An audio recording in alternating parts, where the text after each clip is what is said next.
এই যে সহায়তা কেন্দ্রের পাশেই ওখানে লস্ট অ্যান্ড ফাউন্ড জি, আমরা লস্ট অ্যান্ড ফাউন্ডটা আমরা গতবার থেকে শুরু করেছি। বিশেষ করে গত ঈদে আপনারা দেখছেন নির্বিঘ্নে কিন্তু গেছে, এবং লস্ট অ্যান্ড ফাউন্ড আপনারা দেখবেন এয়ারপোর্টে এগুলো চালু আছে, কিন্তু আমরা এটা এয়ারপোর্টের মতোই এখানে আমরা বলছিলাম যে আমরা লস্ট অ্যান্ড ফাউন্ড আমাদের কিন্তু বিভিন্ন স্টেশনে আমরা রেলওয়ে পুলিশের পক্ষ থেকে করছি, এবং এতে অনেক প্যাসেঞ্জার যারা ট্রাভেল করে অনেক সময় ব্যাগ হারায় ফেলে, অনেক সময় দেখা গেছে ব্যাগ পাওয়ার পরে আবার দিয়ে যায়, পুলিশের কাছে দিয়ে যায়, তখন আবার এটা আমরা মেসেজ দিই অনেক সময়। আবার আপনার আয়সা কিন্তু স্টেশনে আবার পুলিশের কাছে বলে ভাই আমি ব্যাগ হারাই ফেলছি। কিছুদিন আগে আমি জানি যে ল্যাপটপ হারাই ফেলছিল এক ভদ্রলোক, উনি গাজীপুরে বোধহয় কোনো কর্পোরেটে চাকরি করে, টোটাল ল্যাপটপ সব কিছু পাইছে।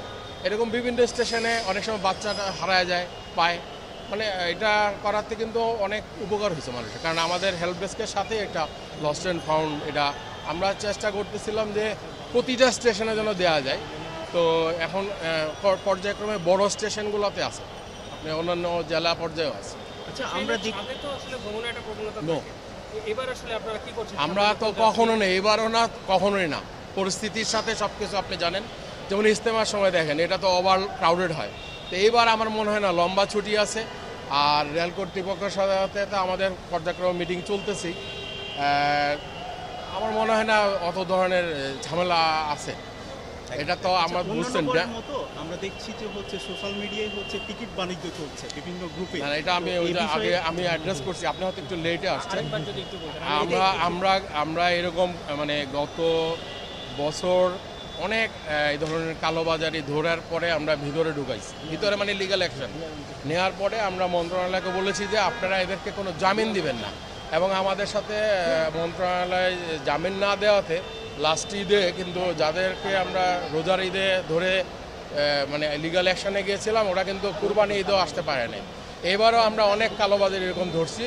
আরেকটা জিনিস হয় কি, আমরা সরল বিশ্বাসে ওই যে ফেক ধরনের করে, আপনি দেখবেন অনলাইনে ফেক দেয়, এরকম অনেকগুলো ধরছি, এবং গত সপ্তাহ 2টা ধরা পড়ছে, 21টা টিকিট, 103টা টিকিট, এরকম আপনারাই নিউজ করছেন।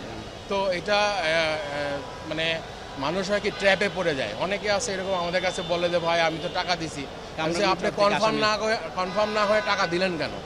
কারণ টিকিটটা তো রেল কর্তৃপক্ষ দেয়, পুলিশ দেয় না। আপনারা মনে রাখেন, রেলওয়ে পুলিশ কোনো টিকিটের সাথে জড়িত না, বাট আমাদের কাছে যখনই কোনো তথ্য আসে, আর অনলাইনে যে বাণিজ্যটা, এটা আমাদের একটা টিম সবসময় কাজ করে আপনার যাতে এই ধরনের প্রতারণার, কারণ আপনি 100% মানে হবে না, কিন্তু মানুষ প্রতারিত হয়। দেখেন বিকাশ বা এই রকেটের মাধ্যমে অনেকে প্রতারিত হয় না, আজকাল তো অনেক ধরনের প্রতারক আছে। আমি বা আপনি যদি নিজেরা যদি সতর্ক হই, তাহলে মানে এই প্রতারণার খপ্পরে পড়বেন না, কারণ আপনি এখানে অনলাইনে টিকিট পাচ্ছেন না, আর উনি আপনাকে ফলস একটা দেওয়া হচ্ছে যে আমরা টিকিট দিচ্ছি।